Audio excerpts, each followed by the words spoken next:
S'orienter aujourd'hui, c'est construire les bases d'un projet professionnel et de formation en ayant réfléchi d'une part à ses qualités et aptitudes et d'autre part à ses aspirations et à la place que l'on souhaite prendre dans la société. Pour les jeunes, construire un tel projet est un challenge qui nécessite de développer des compétences à s'orienter. Pour vous, parents, c'est un défi d'adaptation de les accompagner dans un contexte différent de celui que vous avez connu. En effet, aujourd'hui, l'offre de formation supérieure s'est considérablement élargie et les trajectoires professionnelles se diversifient de plus en plus. Adaptabilité, créativité, gestion des incertitudes, confiance seront au cœur de vos échanges. Nombre de jeunes et d'adultes en réorientation évoquent l'influence parentale dans leur choix d'études ou de métier. Que vous soyez soutenant, influent ou neutre, prendre conscience de votre façon d'être vous permettra de vous ajuster au mieux dans votre accompagnement. Les exemples qui suivent vous aideront à identifier la relation dans laquelle vous êtes avec votre enfant et concernant son orientation. Laura réfléchit énormément à son avenir professionnel et a encore des hésitations pour l'année prochaine. Elle vient souvent me poser des questions sur les filières économiques et de gestion, mais je n'y connais pas du tout. C'est compliqué pour moi de l'aider et j'ai peur de lui fournir de fausses, mauvaises informations. Devenir un expert de l'information n'est pas le plus important à ce stade. Proposez plutôt à votre enfant de partir à la découverte de l'information avec lui. Identifiez ensemble des démarches pour éclairer et mieux comprendre les différentes formations possibles. C'est de votre aide, votre expérience de vie et de votre intérêt pour son choix dont il a besoin, plus que d'informations sur les filières et des débouchés. Voyant Théo perdu, je l'ai invité au restaurant et je lui ai raconté comment je l'avais vu évoluer. Ce qu'il aimait quand il était petit, ses jeux, ce dont il parlait tout le temps, les livres qu'il aimait lire. Je lui ai aussi parlé des qualités que j'appréciais chez lui et de la place qu'il prenait dans notre vie familiale. Je pense que cela avait fait du bien d'entendre tout ça. Vous êtes une des mémoires et un des miroirs de votre enfant. Il ne voit pas nécessairement ses qualités et ce qu'il fait bien. Dites-lui en quoi il est unique à vos yeux, ce qui fait sa particularité et les forces sur lesquelles il peut s'appuyer. Il se sentira reconnu et cela renforcera son estime de lui. J'ai toujours dit à Noémie qu'un métier artistique n'était pas rentable. Elle me parle de dessin depuis quelques temps, mais je ne pense pas que ce sera une bonne voie. Je lui dis d'abord d'avoir un bon diplôme, et puis elle fera ce qu'elle voudra. Les rêves de vos enfants parlent avant tout de qui ils sont.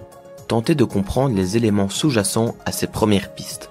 Leur envie, leur intérêt, leurs talents, leurs besoins, leur vision du monde et du travail, ce sont autant d'occasions pour ouvrir un dialogue et vous mettre à l'écoute. Vous instaurerez ainsi un climat de confiance plutôt qu'un climat rigide qui risque de fermer votre enfant aux échanges. Le temps viendra ensuite pour l'expression des craintes, mais aussi des ressources pour mener à bien un tel projet. Début d'année, Thomas a eu plusieurs idées pour son avenir professionnel. Instituteur, ambulancier, comptable, interprète ou même technologue animalier. Bref, des tas d'idées très différentes.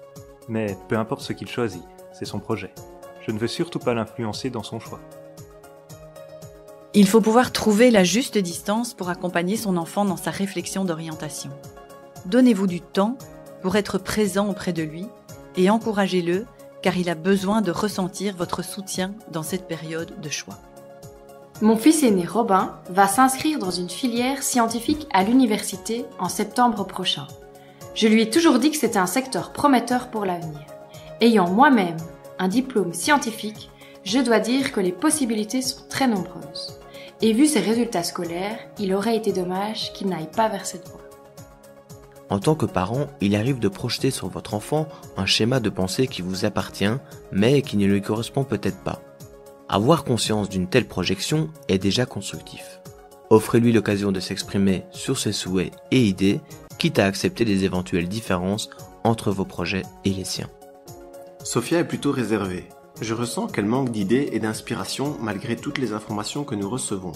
Dernièrement, un magazine régional présentait un tas de projets et des témoignages de professionnels issus de différents organismes proches de chez nous. Je lui ai proposé de jobber lors des prochaines vacances dans un lieu qui l'attire afin de découvrir le monde du travail et des métiers qui pourraient l'inspirer. Donnez-vous effectivement la permission d'ouvrir les yeux de votre enfant sur le monde extérieur. Intéressez-vous aussi à tout ce qui existe autour de vous. Votre curiosité créera un environnement stimulant et favorable à prendre un premier élan. Renvoyer une vision réaliste mais optimiste du monde afin qu'il ait envie d'y prendre une place. Face à l'étendue des possibilités, le jeune doit pouvoir se sentir soutenu dans sa réflexion et dans ses démarches. En tant que parent, vous avez un rôle important à jouer. Échangez avec lui et laissez une place à la discussion constructive. Tout en l'accompagnant, invitez-le à prendre des initiatives et à le rendre acteur de son projet. Il s'agit pour lui d'un choix important, mais gardez en tête qu'il pourra encore s'ajuster au cours de son parcours de formation et de sa vie professionnelle. N'hésitez pas à consulter notre site internet pour prolonger la réflexion à travers les foires aux questions et nos cahiers d'orientation.